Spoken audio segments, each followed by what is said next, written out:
La ilaha illallah Muhammadun Rasulullah alaihi salatullah wa alihi wal ahibba. Assalamualaikum warahmatullahi wabarakatuh. Bismillahirrahmanirrahim. Pertama-tama marilah kita panjatkan puji syukur kehadirat Allah Subhanahu wa ta'ala yang telah memberikan kita nikmat yang sebegitu luar biasa, yakni nikmat iman dan Islam. Dan tidak lupa sholawat beserta salam semoga terlimpah curahkan kepada Nabi besar kita, Nabi Muhammad sallallahu alaihi wasallam, kepada keluarganya, para sahabatnya, pengikutnya, dan kepada kita sekalian. Tufail bin Amar adalah seorang ahli syair yang cerdas. Ia menjadi tokoh dan pembesar di sukunya. Pada suatu saat, Tufail pergi ke Mekah untuk mengunjungi Ka'bah. Ia bertemu dengan orang-orang Quraisy. Mereka mengatakan, "Engkau adalah seorang yang ahli syair serta menjadi pembesar di sukumu. Kami khawatir engkau bertemu dengan seseorang di sini. Sungguh, lisan dan kata-katanya sangat berbahaya. Kami takut engkau terperdaya oleh kata-kata itu. Kata-katanya ibarat sihir. Jika kamu bertemu dengannya, berhati-hatilah dan menyingkirlah. Kami khawatir apa yang terjadi pada kami juga terjadi pada kamu dan sukumu. Sebab dia telah memisahkan seseorang dari saudaranya, suami dengan istrinya, dan orang tua dengan anaknya." Tidak henti-hentinya orang-orang kafir Quraisy mendoktrin Tufail tentang bahayanya Muhammad sallallahu alaihi wasallam. Penduduk Mekah menyadari bahwa Tufail adalah ahli syair yang tentu paham sekali dengan seni kalam Arab. Barang pasti apabila Tufail mendengar lantunan Muhammad sallallahu alaihi wasallam, dia akan terbawa oleh ajaran Islam. Tufail juga tokoh bagi kaumnya. Tentu saja jika Tufail memeluk Islam, akan banyak orang dari sukunya yang mengikuti langkahnya. Orang-orang Quraisy melarang Tufail jangan sampai mendengar manisnya kata-kata Muhammad sallallahu alaihi wasallam. Tufail pun akhirnya menutup lubang telinganya dengan gulungan benang guna menahan suara agar tidak masuk telinganya ketika masuk area Ka'bah. Al-Quran yang menjadi mukjizat Rasulullah sallallahu alaihi wasallam merupakan momok utama bagi kafir Quraisy. Setiap orang yang mendengarnya akan larut dalam diam, terpesona dengan keindahan kalam Al-Quran.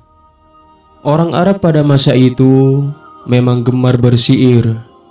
Susah mereka ungkapkan dengan syair, bahagia mereka ungkapkan dengan syair. Banyak hal yang cara mengungkapkannya melalui syair. Syair dan jenis seni Arab lainnya ibarat candu yang tidak akan bisa dipisahkan dari orang Arab. Perlombaan syair juga sering diadakan di pasar Ukad dan tempat yang lain. Oleh karena itu, ketika Al-Quran turun, setiap hati orang-orang akan terpesona dengan keindahan kalam Al-Quran. Allah Subhanahu wa ta'ala menurunkan mukjizat dengan disesuaikan apa yang sedang digemari oleh hambanya. Tatkala Tufail sampai di Ka'bah, ia melihat sosok yang sangat dikhawatirkan oleh orang-orang Quraisy. Muhammad sallallahu alaihi wasallam sedang berdiri mengerjakan sholat. Tufail kemudian berdiri di dekat beliau. Terdengar bacaan ayat Nabi Muhammad sallallahu alaihi wasallam di telinga Tufail. Tufail yang mendengarnya merasa sangat takjub.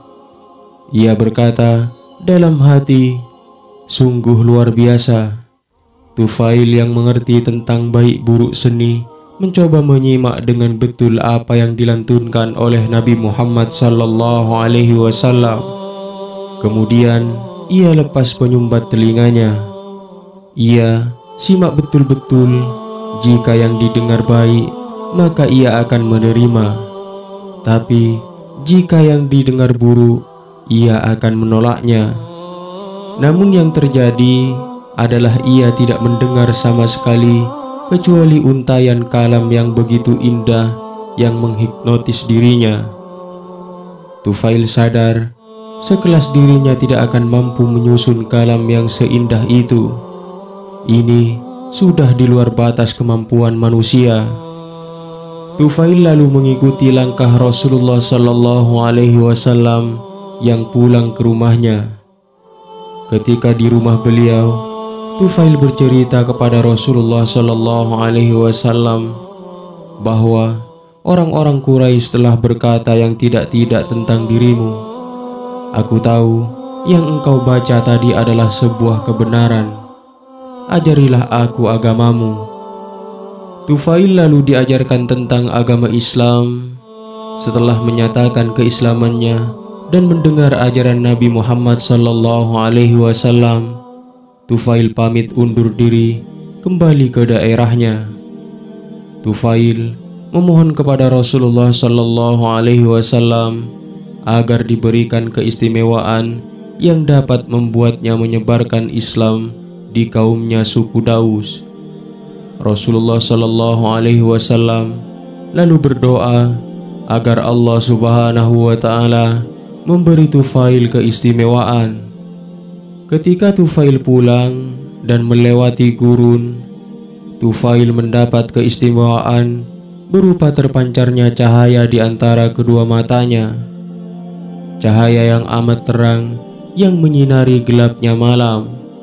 Tufail lalu berdoa kepada Allah Subhanahu wa taala agar keistimewaan itu dipindah, karena ia khawatir kalau justru kaumnya menyangka keistimewaannya itu sebagai penyakit. Keistimewaan itu kemudian berpindah ke ujung cambuk unta Tufail. Setelah datang di rumahnya, ia lalu mengajak seluruh keluarganya untuk masuk Islam. Mereka pun akhirnya masuk Islam. Namun tatkala Tufail berdakwah kepada kaumnya suku Daus, ia diacuhkan. Mayoritas orang-orang suku Daus tidak mengindahkan seruan Tufail. Ia lalu kembali ke Rasulullah sallallahu alaihi wasallam dan bercerita bahwa kaumnya adalah komunitas orang-orang yang gemar berzina dan melakukan riba. Tufail meminta Rasulullah sallallahu alaihi wasallam untuk mendoakan kaumnya. Kemudian Rasulullah sallallahu alaihi wasallam berdoa agar semoga Allah Subhanahu wa taala memberi hidayah kepada suku Daus. Setelah itu, banyak orang-orang dari suku Daus yang memeluk Islam, yang diantaranya adalah sahabat terkenal Abu Hurairah radhiyallahu an. Keberhasilan Tufail dalam mengislamkan sukunya ia perlihatkan kepada Rasulullah sallallahu alaihi wasallam di saat perang Khaybar sebagai bentuk rasa syukurnya kepada Rasulullah sallallahu alaihi wasallam dan sebagai bentuk penghormatan kepada beliau. Dan demikianlah kisah sahabat Nabi, sang penyair Tufail bin Amr. Mudah-mudahan video singkat ini bermanfaat. Wallahu a'lam bishawab. Assalamualaikum warahmatullahi wabarakatuh.